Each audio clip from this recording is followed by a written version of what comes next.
कादर मुतलक खुदावंद यीशु मसीह के जलाली और बाबरकत नाम में आप सबकी सलामती हो। जैसा कि आप जानते हैं, हमने सलीबी कलमात का सिलसिला शुरू किया हुआ है, तो आज मौका है हम चौथे सलीबी कलमे पर गौर करेंगे। आइए सबसे पहले कलाम मुकद्दस में से तलावत को सुनते हैं। मुकद्दस मत्ती की अंजील है, उसका बाब नंबर 27 और आयत नंबर 46 है।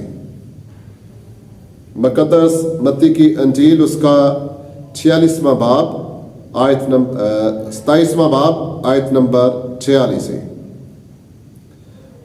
कलाम मुकद्दस में यूं मरकूम है,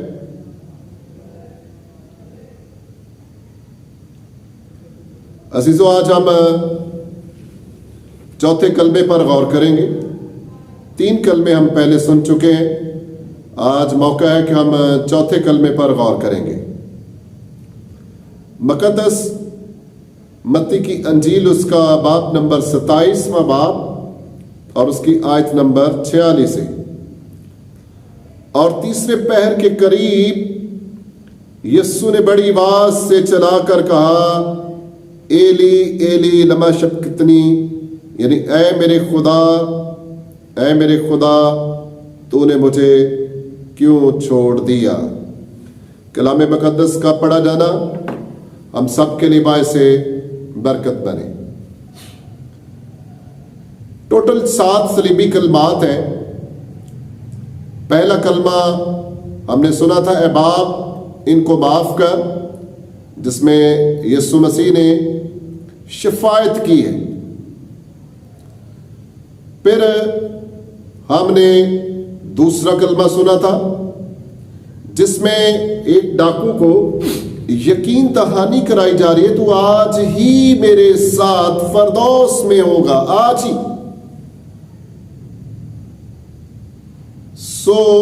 इसके बाद हमने तीसरे कलमे पर गौर किया था, जिसमें मुकद्दसा मरियम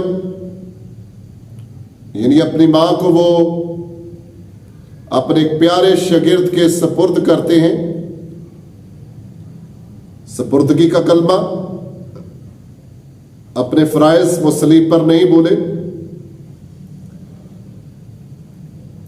आज चौथे कलमे पर गौर करेंगे। 4 का अदद जो है वो जमीन को जाहिर करता है। पहले 3 कलमात जो है ये दिन की रोशनी में बोले गए, और चौथा कलमा जो है या आखिरी 4 कलमात जो है ये अंधेरे में बोले गए।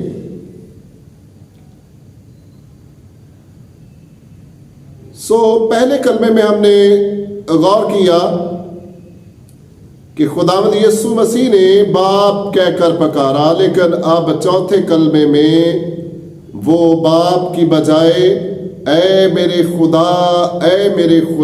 का लफ्ज इस्तेमाल करते हैं। सिचुएशन चेंज हो गई है। मैं अपनी स्टडी के दौरान गौर कर रहा था, चौथा कलमा जो है ये बाकी तमाम जो कलमे हैं उनकी निस्बत ये ज्यादा पेचीदा कलमा है, मुश्किल है। इसके मुख्तलिफ मीनिंग्स लिए जाते हैं। कुछ लोग नहीं मानते कि यीशु मसीह को छोड़ा गया, वो सिर्फ ये सबब बयान करते हैं। एक राय ये कि वो ये थाट पेश करते हैं, ख्याल पेश करते हैं कि उस वक्त खुदावंद यीशु मसीह ज़बूर की तलावत कर रहा था। एक थॉट ये पेश किया जाता है। लेकिन जब आप इस कलमे को पढ़ते हैं तो मैंने इसको यूनानी में भी चेक करवाया, तो वहां पर भी इसका यही मतलब है, ऐ मेरे खुदा, ऐ मेरे खुदा, तूने मुझे क्यों छोड़ दिया।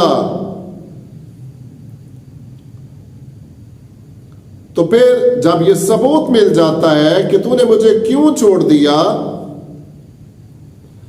बेशक कलाम मुकद्दस में लोग अपनी दलील से साबित करते हैं,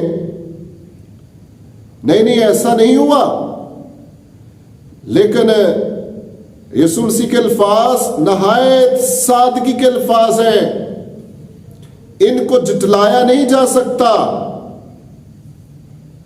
जब कहने वाला कह रहा है कि ऐ मेरे खुदा, ऐ मेरे खुदा, तूने मुझे क्यों छोड़ दिया,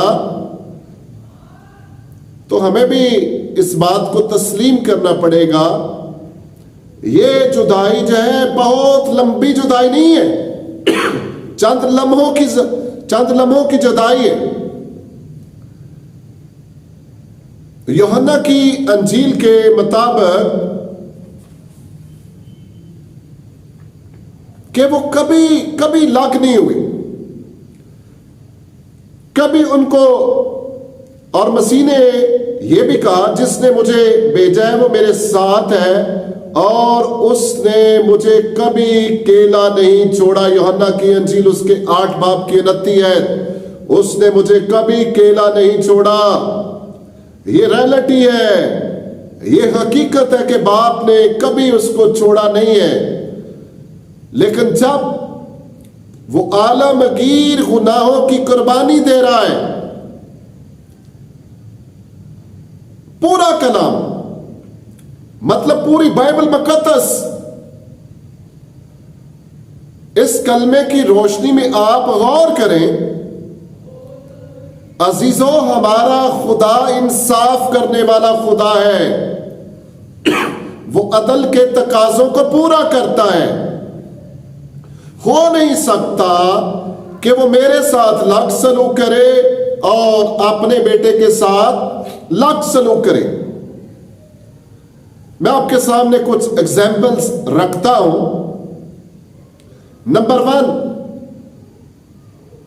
आसमान पर गुनाह हुआ।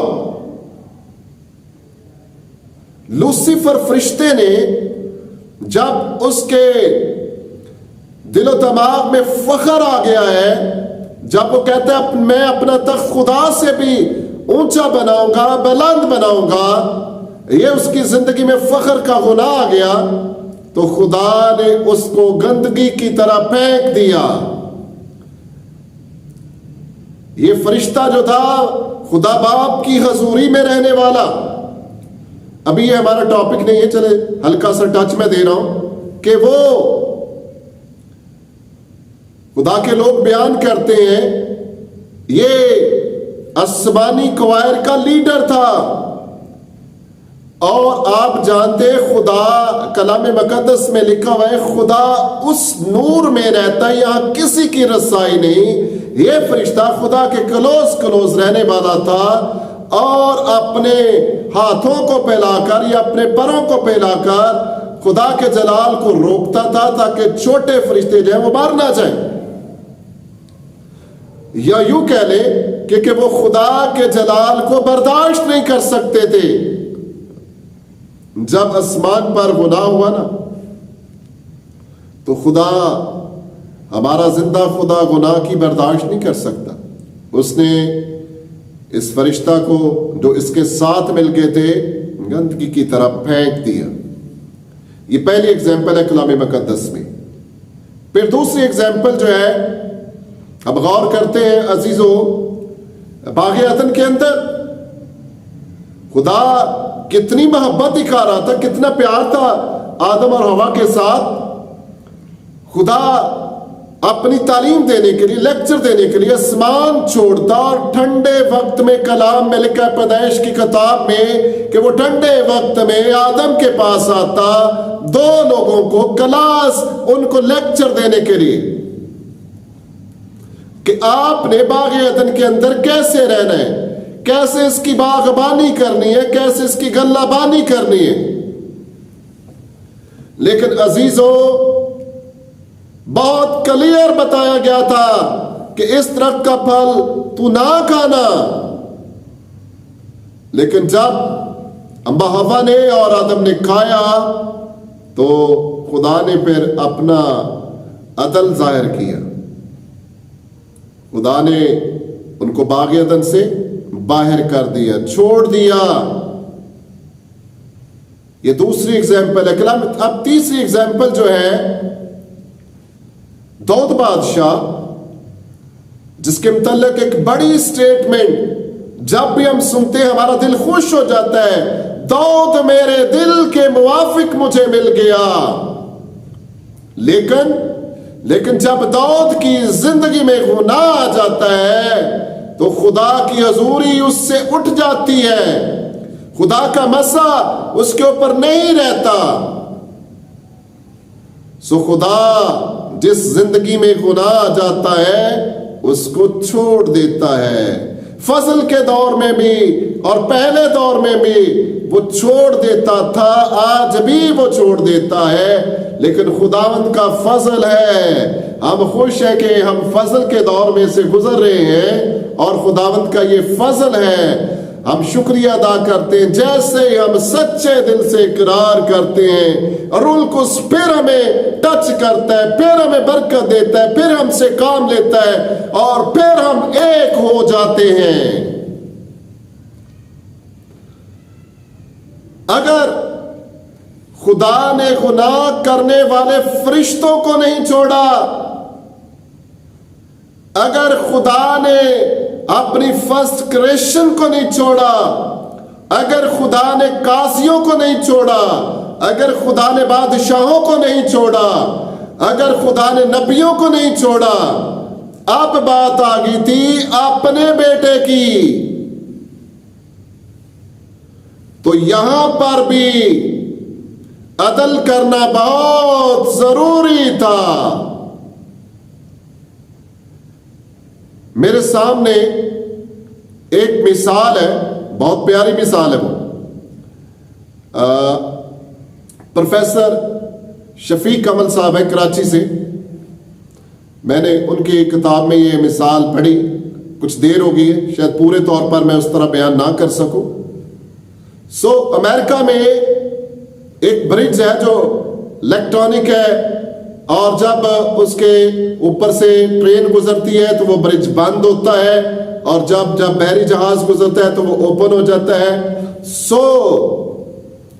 जो उसका ऑपरेटर था, एक दिन अचानक वो उसका बेटा उसके साथ आ जाता है वहां पर। अब उस ब्रिज का कंट्रोलर जो है वो अपने ध्यान में लगा हुआ है, अपने काम में लगा हुआ है और दूसरी तरफ से ट्रेन आ गई है और उसका बेटा एक ऐसे मकाम पर बैठा हुआ है। अब अगर वो बेटे को बचाता है तो ट्रेन के हजारों मुसाफिरों की जान जानी थी। अब बहुत कश्मकश में है कि मैं क्या करूं। एक तरफ सिर्फ बेटा है, एक तरफ बहुत बड़ी तादाद है जिसको बचाना है। चंद लम्हों में उसने फैसला करना था कि मैं क्या करूं, मैं अपने बेटे को बचाऊं या सारी ट्रेन के मुसाफिरों को, जो सारे लोग सफर कर रहे हैं। जब वो अपने प्यारे बेटे की तरफ देखता है तो उसका दिल चाहता है कि मैं अपने बेटे को बचा लूं, लेकिन अदल इस तरह वो मुजरम ठहरता है। लेकिन एकदम उसको फैसला करना पड़ा, अगर मैंने ट्रेन के लोगों को बचाना है, अगर मैंने इस ट्रेन को बचाना है, इसके ड्राइवर को बचाना है, इसके पीछे हजारों लोग बैठे उनको बचाना है, तो फिर मुझे अपने बेटे को उसको ज़िबा होने देना है ताकि मैं इन सारे मुसाफिरों को बचा लूं। होप दैट कि आप थोड़ा सा समझ गए होंगे कि क्यों खुदावंद यीशु मसीह छोड़ दिया गया थोड़ी देर के लिए, या खुदा बाप ने क्यों मोड़ लिया। एक हवाला कई लोग जब ये कलमा पेश करते हैं, ये भी पेश करते हैं कि खुदा की आंखें ऐसी पाक है, बिल्कुल ठीक है, वो बदी को देख नहीं सकता। उस वक्त सारे जहान का बोझ, सारे जहान के गुनाह उसके बेटे के कंधे पर थे। खुदा बाप ने अदल के तकाजों को पूरा किया है, इंसाफ किया है। खुदा बाप ने अपने बेटे को कलाम मुकद्दस में लिखा हुआ है, यसाया में लिखा हुआ है कि खुदा बाप ने ये पसंद किया कि उसका बेटा कुचला जाए ताकि दुनिया बच जाए। और उसका बेटा आया भी इसीलिए था कि ताकि अपनी जान बहुतों के बदले में फिदिया में दे दे। Praise the lord. वो हमें बचाने के लिए आया था। खुदावंत का शुक्र है कि मुझ पर रहम हुआ, उसने मुझे बचा लिया। खुदावंत का शुक्र है कि मेरी पैदाइश से पहले ही उसने मेरी नजात का बंदोबस्त किया। मैं अक्सर दुआ में इस बात का इजहार करता हूं और खुश होता हूं, खुदावंत के इस बड़े काम के लिए शुक्रिया अदा करता हूं, क्योंकि कलाम में लिखा गया, रोमियो के खत में लिखा हुआ है, गुनाह की मजदूरी जो है वो मौत है। जो मोहब्बत करता है उसको बड़ी कुर्बानी देनी पड़ती है। खुदा के बेटे ने और खुदा ने दुनिया से ऐसी मोहब्बत रखी कि उसने अपना इकलौता बेटा बख्श दिया। और कलाम में लिखा है, वो हमारी ही, यसाया में 53 बाब की 6 में, कि वो हालांकि खुदावंद ने हम सब की बदकिरदारी उस पर डाल दी। गुनाह हमेशा जुदाई पैदा करता है। कलाम पढ़कर देख ले, सारा कलाम गुनाह का यही नतीजा निकलता है। यहां गुनाह हुआ है, तबाही आई है, बर्बादी आई है, खुदा ने मुंह मोड़ लिया है। एक तरफ कौम इसराइल सारी जंग लड़ने के लिए निकली हुई है, अगर गुनाह आ गया है तो खुदा ने उनको मरने दिया है, खुदा ने उनको फतह नहीं दी। इस तरह उन्होंने बुरी शिकस्त खाई है। एक मौके पर खुदा के बंदा ने कहा कौम इसराइल से, पहाड़ पर मत चढ़ो, खुदावंद तुम्हारे साथ नहीं है। लेकिन कलाम में लिखा है, वो शोखी करके फिर भी पहाड़ पर चढ़ गए और खूब मार खाई। उन्होंने खूब मार खाई। गुनाह जो करेगा वो क्या खाएगा? मार खाएगा। मैं ये कहना चाहता हूं, गुनाह तो हमने किए थे, मार किसने खाई? खुदावंद यीशु मसीह ने मार खाई। उसका शुक्रिया अदा करना चाहिए, कहना चाहिए। हमारे पास वो अल्फाज ही नहीं जिनसे हम तेरा शुक्रिया अदा करें। गुनाह हमने किए, बदियां हमने की, जुदाई का सबब हम बने, लेकिन तू छोड़ दिया गया। बेटियों, बहनों, भाइयों, ये 1-2 गुनाहों का सिलसिला नहीं था। यीशु मसीह किसी एक कौम के लिए दुनिया में नहीं आए थे। खुदा ने दुनिया से, सारी दुनिया से मोहब्बत रखी है, तो इसका मतलब है वो सारी दुनिया का कफारा देने आया था। सारे जहानों का गुनाह उसके कंधों पर था।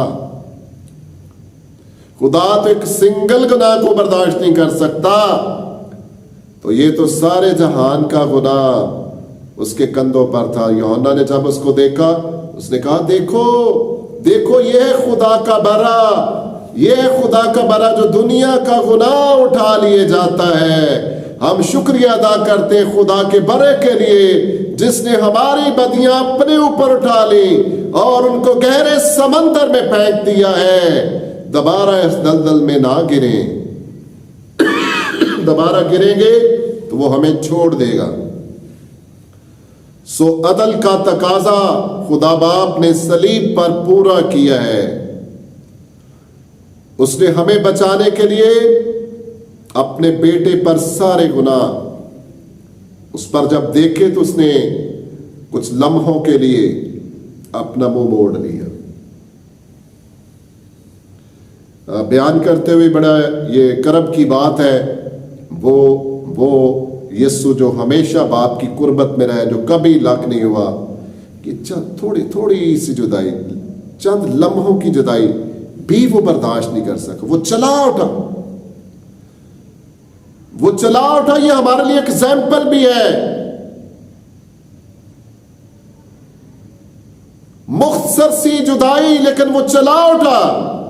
आज कितने बहन भाई हैं जब खुदा का उनसे जुदा हो गया, खुदा उनसे जुदा हो गया, रिलैक्स जिंदगी गुजार रहे हैं। वो चला उठे, खुदावंद मुझे तेरी जरूरत है, खुदावंद मैं अपनी गलतियों को मानता हूं, खुदावंद मैं इंसान हूं, मुझसे गलती हो गई है, मुझसे कताई हो गई है, मुझसे गुनाह हो गया, मैं फिर से अपनी गलतियों को मानता हूं। दिल से कहेंगे तो फौरन बहाली हो जाएगी। वो फौरन माफ कर देता है। अगर हम माफी नहीं मांगेंगे तो फिर हमें माफी मिलेगी भी नहीं। छोड़े जाने के सबब बनी नौ इंसान का गुनाह था, खुदा ने इंसाफ करना था। कहरे शदीद में था खुदा, बहुत गुस्से में था खुदा, और खुदा ने ये काम किया। खुदा ने अपनी मोहब्बत दिखाई, इसलिए ये सबब बना। खुदा इंसाफ करने वाला खुदा है। सो आइए उसका शुक्रिया अदा करते हैं। आज हमने बहनों भाइयों हमने कोशिश की कि चौथे कलमे आपके सामने मैं पेश करूं। सो दुआ कीजिएगा, बाकी कलमात भी इसी तरह आपके सामने पेश कर सकूं। सो खुदावंद इस कलाम के वसीला से आप सबको बरकत बख्शे। अगर आप कलाम को सुनकर बरकत पाते हैं कमेंट्स में ज़रूर बताएं। मेहरबानी करके जो नए लोग हैं चैनल को सब्सक्राइब करें, वीडियो कंप्लीट देखा करें और इसको लाइक किया करें। खुदावंद आप सबको आज के इस कलाम के वसीला से बरकत दे। आखिर पर फिर यही कहना चाहता हूँ, अगर आप महसूस करते हैं गलती हो गई है, कताई हो गई है, गुनाह हो गया है, खुदा का रूह मुझे छू नहीं रहा, खुदा का रूह मेरी ज़िंदगी में काम नहीं कर रहा, खुदा के रूह ने मुझे छोड़ दिया है, उससे दरख्वास्त करें। अभी दरख्वास्त करें, दिल से दरख्वास्त करें, आपकी बहाली हो जाएगी। खुदावंद आप सबको बरकत बख्शे।